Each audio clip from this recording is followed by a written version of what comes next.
Hi there, Kris from Stone Age Gamer here, and welcome back to Stone Age Gaming. The Nintendo Switch's life is finally coming to a close. It's been on the market for a decent amount of time, and I have to say it's probably one of the most special game consoles that I have ever owned in my lifetime. I have always been a die-hard Nintendo fan, and even when I finally, branched out and started exploring Sega and TurboGrafx and PlayStation and Xbox, Nintendo always had that place in my heart. But I kind of fell out of gaming, at least gaming on a regular basis, for quite a long time there. Like the Wii and the Wii U generation, I wasn't gaming nearly as much as I used to, and it's probably because I had become a parent and a homeowner and a husband, and life was really taking away my ability to play games. I'd still write about them and talk about them. I worked in video game stores, etc., but really digging in and playing games kind of stopped being as much of a part of my daily life as I used to like. And the Switch is what really brought that back, not just because of its library, but because of its form factor and my ability to take it with me to work and play in my car on my lunch break, or really just kind of play anywhere. But also be able to take those same games and put them on my TV, which is where I prefer to play. So it's really just been a life-changing system, and there have been so many games on it that have just been so much more important to me than games had been for several generations now. So I thought, now that the Switch is kind of coming to a close, it would be fun to highlight some of my absolute favorite games on the Switch. Now, if we did this all in one episode, I'd be here for hours, because there's really a lot of games on Switch that I adore, seriously. So what I did was I looked at my shelf behind me here, and I picked out just I think 10 games that jumped out at me to start talking about, just physical releases. I haven't touched the digital-only stuff, but just physical releases to talk about, and what makes them so special, and what makes them really defining games for this platform and this generation. So without further ado, let's take a look. Alright, so if you're going to talk about the legacy of the Nintendo Switch, you have to start with The Legend of Zelda Breath of the Wild. This game was an extraordinarily special experience for me. Now, Zelda has always been my favorite series of games. Ever since I was a little kid, I've adored the original Legend of Zelda, the whole series pretty much. I mean, there are games I like better than others, obviously, but man, when they were talking about going open world with The Legend of Zelda, I got pretty scared by it, because I don't really like open world games. I like things to be directed, and I like things to be, just follow a story, beginning, middle, and end. Have some freedom to do what you're going to do, but boy, oh boy, I was not ready for this game. I just wasn't. When I brought my Switch home, and I plugged this thing in, and you first walk over that cliff in the beginning, and you see the Great Plateau, I was just really blown away, because it had that sense of exploration, that sense of wonder that has always been at the forefront of why I love Zelda so much. Obviously, Tears of the Kingdom is phenomenal too. Cadence of Hyrule, Link's Awakening, even Echoes of Wisdom. All the Zelda games on the Switch have been very cool. I love that they exist, but for my money, this is my favorite one that's on Switch. Because Wind Waker's not on Switch. Wind Waker's always going to be my favorite Zelda game. It's my favorite game ever, but Breath of the Wild is an extraordinarily special game, and just an absolute defining moment for really bringing me back into gaming to a degree that I hadn't been in a long time. I don't think it's since high school have I spent this much time with a single video game. The Switch in general really brought me back into gaming so much more than I had been in generations, and I think it's just because of the sensibilities of the games that came out for this that really matched my style. But something like Breath of the Wild was just this perfect mesh of old school Nintendo's type games with a new school design philosophy, and it's just an absolute masterpiece. Will always be one of my favorite games of all time. Moving on, I'm just going to put that right over here. Moving on, we're going to talk about Mega Man 11. I told you, these are in no particular order. So, Mega Man, another one of my favorite franchises ever. The NES Mega Man games, especially Mega Man 3, but those first 3 Mega Man games were so high on my list. I loved Mega Man. I loved the mythology of Mega Man. I love the character designs. I love all the Robot Masters. I love that issue of Nintendo Power where kids voted in their drawings of Robot Masters. I used to draw my own Robot Masters when I was in school. I loved Mega Man. Mega Man 7 is so freaking good too. Anyway, after Mega Man 8, they did 9 and 10, and they were like these retro revival things, which were really cool games, but they didn't evolve the formula anymore. They were just, well, we're just going to make old Mega Man again. And that was super fun for a while with 9, and then I thought 10 was kind of a step back as far as things were concerned. So when they announced Mega Man 11, I thought to myself, well, this is going to be a pretty interesting situation because, how are they going to make a new modern-looking Mega Man game that feels like both a follow-up to Mega Man 8, which was the most modern Mega Man at the time, and Mega Man 10, which was the game that came before this. And I think they did a phenomenal job. If this is not the ultimate masterpiece of Mega Man, game design, but it's a new modern Mega Man game, and I really didn't know that we were ever going to get something like this again. I think this game is super fun, and just the fact that it exists brings me so much joy. This is really one of those defining moments on the Switch for me, because Mega Man I'm just such a fan of, and I think the game is magnificent. Next, let's talk about Horizon Chase Turbo. Now, this is not my usual kind of thing. This is my usual fare. I like racing games. I used to like them a whole lot more, but this game brought me right back into things in a way that I did not expect. Horizon Chase Turbo is a freaking masterpiece of a game. This is arcade racing at its absolute finest. So much so that I had to track down a physical copy because I just like this game that much. I was so impressed with this game, and it ruled my life. I obsessed over this thing for such a long time that I had to buy myself a physical copy just to have that backup, So when I was younger, I really liked Top Gear 2. I went to my friend Dan's house, not Dan from the podcast, different Dan. But I would go over to his house, and I would play Top Gear 1 and 2, specifically 2. But I remember 1 really well, too. And this game, I had seen a trailer for it somewhere. I was like, wow, this looks a lot like Top Gear. And so I just gave it a try, and I could not put it down. I played so much of this game.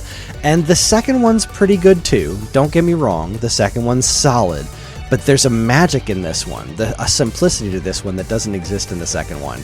And maybe it's just that the second one doesn't run nearly as well as this does on the Switch. I'm sure the second one, if it ran perfectly, if I was playing it on PlayStation 5 or whatever, I'd probably like it more.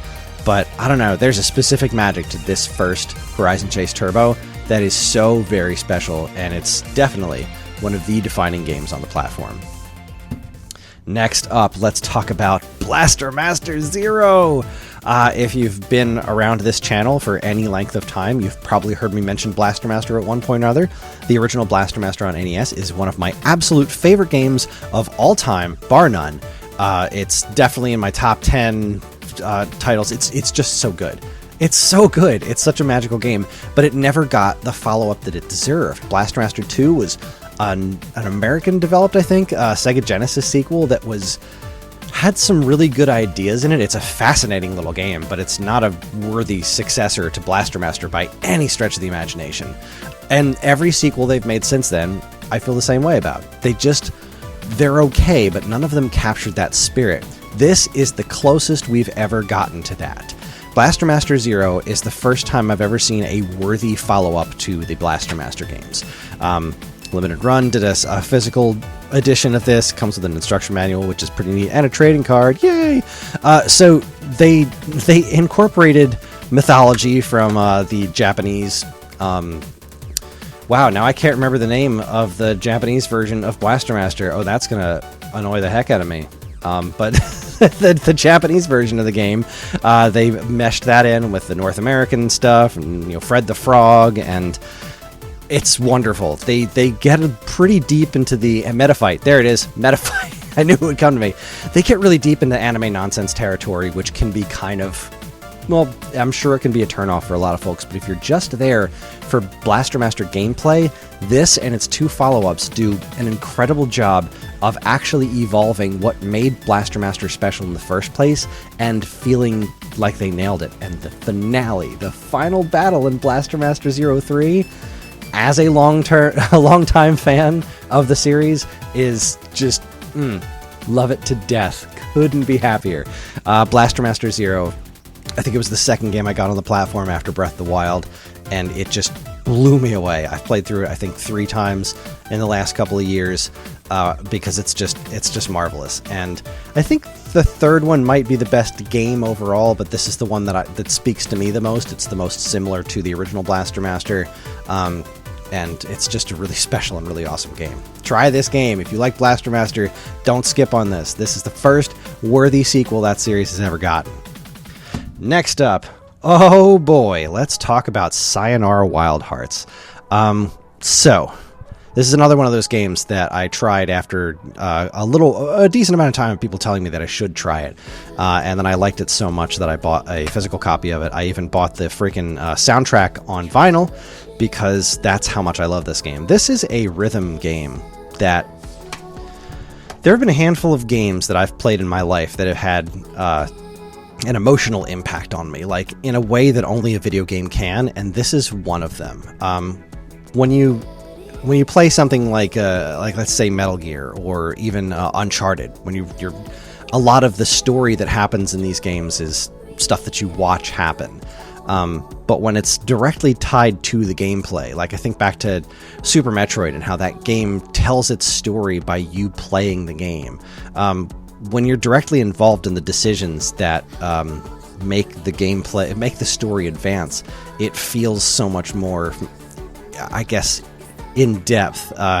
It's a way of storytelling that only video games can do, and Sayonara Wild Hearts is an extraordinary game. First off, I love the music. The soundtrack is incredible. It's just this wonderful pop music.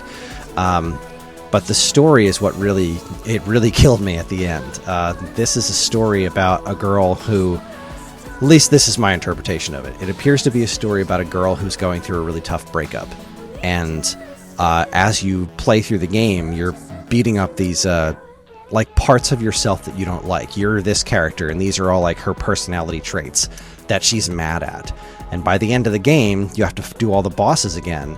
And instead of punching them like you do throughout the course of the adventure, you give them a kiss, because it's a game about making peace with yourself. And it tells its story through like interpretive dance. It's freaking bananas. It's so wild.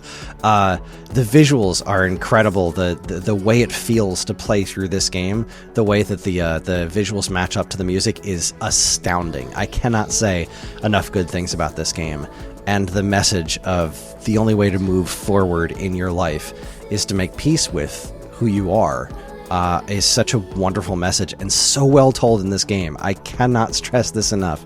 If you like pop music, if you like music in your like rhythm games, and if you just have an appreciation for interesting storytelling and amazing visuals, this game's on a bunch of different platforms. Obviously, I played it on the Switch, which is what makes it such a defining Switch game for me. Sayonara Wild Hearts is a masterpiece.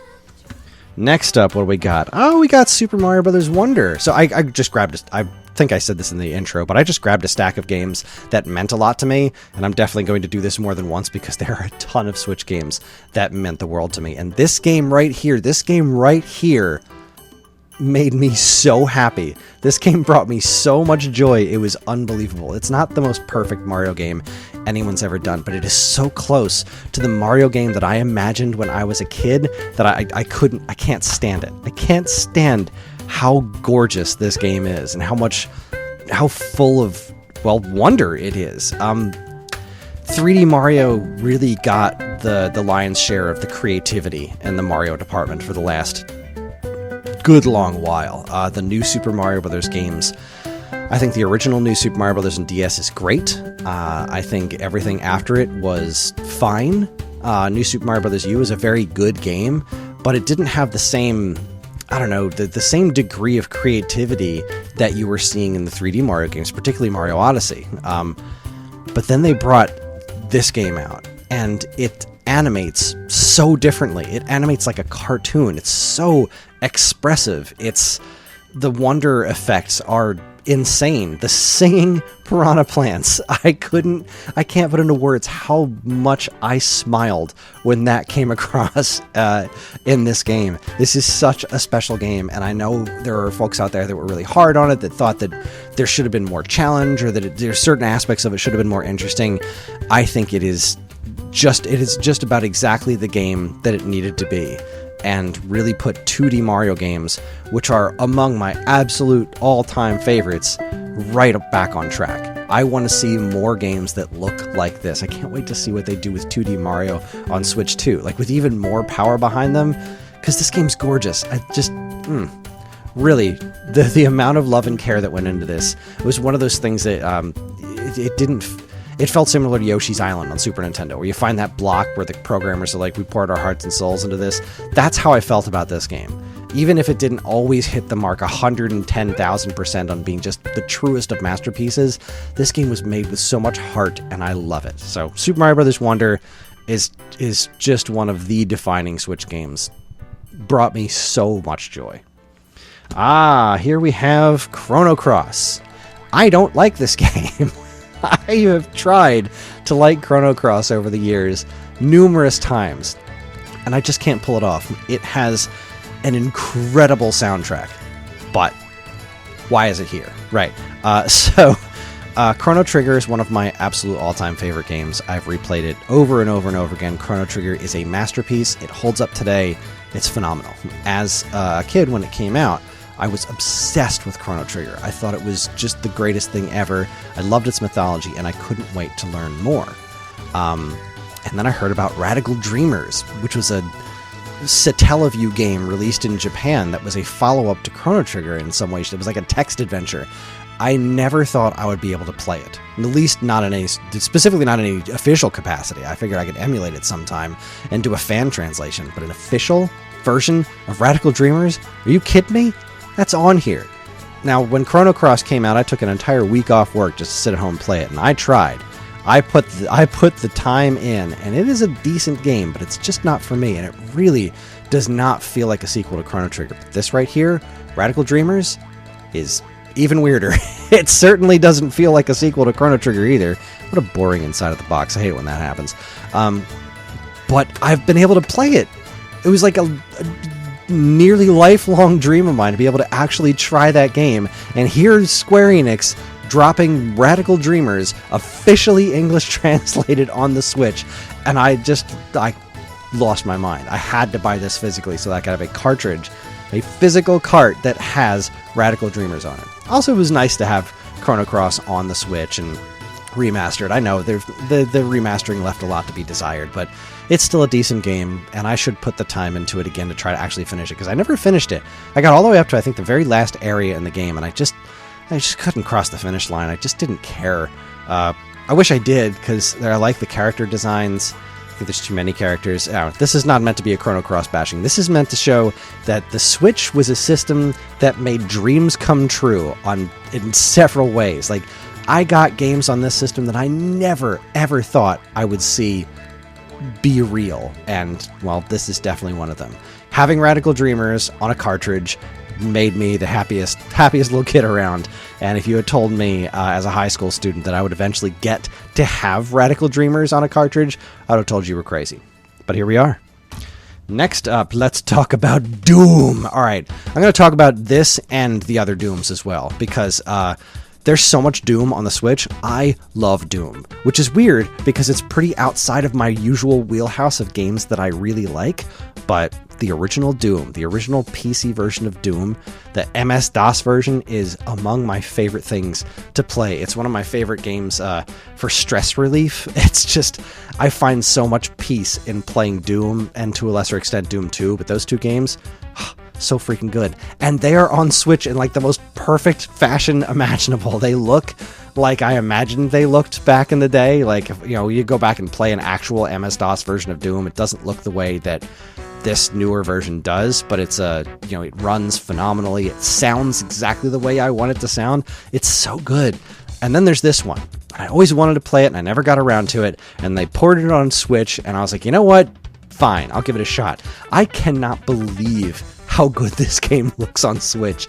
This game is unbelievable looking. And I'm so glad to have played through it. I had an absolute ball playing this mountain of ridiculousness on the Switch.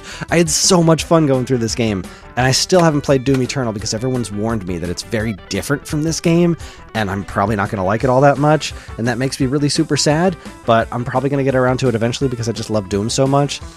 And yes, I picked up Doom 64, which I didn't like back then, and I don't really particularly care for now, but Doom 1 and 2, especially this newer version that they kind of rejiggered for Switch and the other platforms, Doom 1 and 2 and Doom 2016, phenomenal games. And the fact that I can just boot up the original Doom anytime I want on my Switch, easy peasy, is such a wonderful thing, and a great way to kind of relieve stress at the end of a hard day. Love it to itty bitty bits.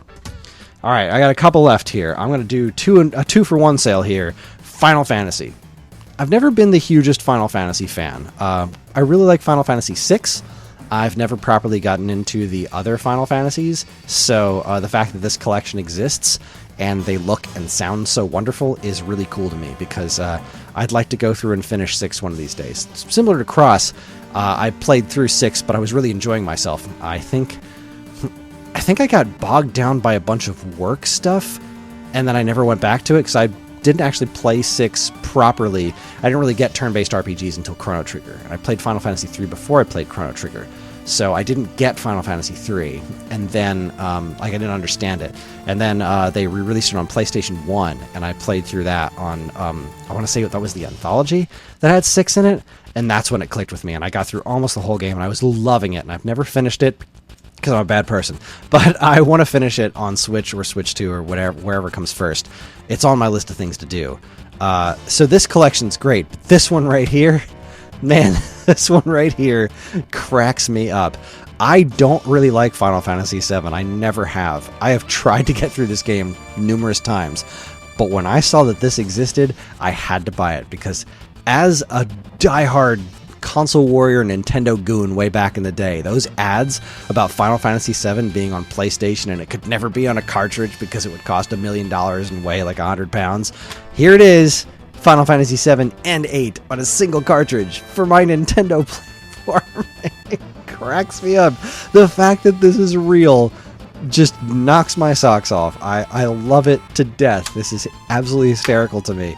Every time I look at this on my shelf, it makes me smile. Every single time. And I still have to track down Night Trap for the same exact reason. I just can't bring myself to spend money on that awful game. I have like 4 copies of Night Trap. I have the Sega CD one. I have the Sega CD 32X one.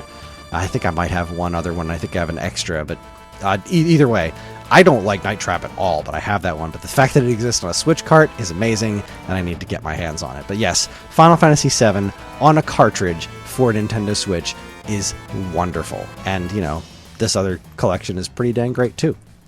And we're going to finish things off today with the game that I think surprised me more than anything else. This is one of those moments when they announced it that I stood up. I almost pulled my hair out. I couldn't believe my eyes. This exists. This is Metroid Dread. This was a rumor for so long. It was going to come out on DS, and there were little hints to it here and there. And then they dropped that trailer, and they said Metroid 5, and I was like, I'm sorry, what? I lost my freaking mind. I lost it. I couldn't believe what I was looking at. A new 2D Metroid game on a console. Yes, we had Samus Returns on 3DS, and I really liked Samus Returns. It was an interesting redo of Metroid 2. I thought the parry system was pretty cool. It had its issues, but this one, they took everything that was good about Samus Returns and made it better. This game is stunningly gorgeous. It's not my favorite Metroid game. Super Metroid is still my favorite Metroid game. It's pretty high up there, though. Like, this was really good, and I've played through this now through to conclusion, I think, twice. It's got incredible bosses, great creature designs. Really, the only thing I think that holds this game back at all is certain environments could be more interesting. You know, I want to see more alien environments similar to, like, Super Metroid looked super weird. You know, nothing looked like the areas on Planet Zebes, and this planet that you are on here is, I can't remember the name of it. It's like a letter and a number or something. Anyway, the planet you're on in this game, it's cool, but it's not as cool as, you know, Super Metroid was the way back in the old days. And also the music, solid, but it didn't have like really melody-driven, super memorable stuff like Metroid 2, like the original Metroid Hip Tanaka's soundtrack or Super Metroid's soundtrack. It was missing those things. But outside of that, it was so cool. I obsessed over this game. I love it so much. And I'm so glad it exists. I'm just so glad it exists. I can't believe this is real and that I have it in my hands. I actually bought this and the collector's edition because that's how crazy I was when this came out, because it's real. Metroid Dread happened. It is actually real. I'm holding it in my hands. And as a lifelong Metroid fan, that's one of those things that's just a dream come true. It's really hard to put a price on. So there you have it. That's the first set. Well, that's that, folks. That's the first chunk of games that just mean the absolute world to me in terms of the Nintendo Switch and what has made this system so remarkably special to me. I don't know what else to say. I'm really excited about Switch 2. I can't wait to see what Nintendo does next. I can't wait to see if there's going to be even more, if they continue this trend, right? Because I love the Wii U. That system means the world to me. You know, friends bought it for me. I have a really great story behind that one. That system's always going to mean a lot to me. Same thing with the Wii. I have a lot of great memories with that. But the games that were on those systems, they barely compare to the stuff that I've played on the Switch. You know, except for all the Wii U games that got ported to Switch, which is most of them. That's neither here nor there. The Nintendo Switch has been such a fun game system for me to have. I love that it happened. Can't wait to see what's next. And I can't wait to talk about the next stack of games. Maybe I'll hit some of the more digital-only ones next time. Either way, this has been fun. Thanks for listening. Thanks for watching. And if you like what you saw here today, please follow, comment, like, subscribe, share, check out the other videos on the channel, and let me know down in the comments, what were the Switch games, what were the games this generation, they don't even have to be exclusive, what were the games this generation that really defined it for you? Do you have a similar experience to me where the Switch had so many good games that it brought you back into playing games more often than you did before? I love hearing stories like that, so sound off in the comments. Thanks again for watching. On behalf of all of us here at Stone Age Gamer, keep playing games.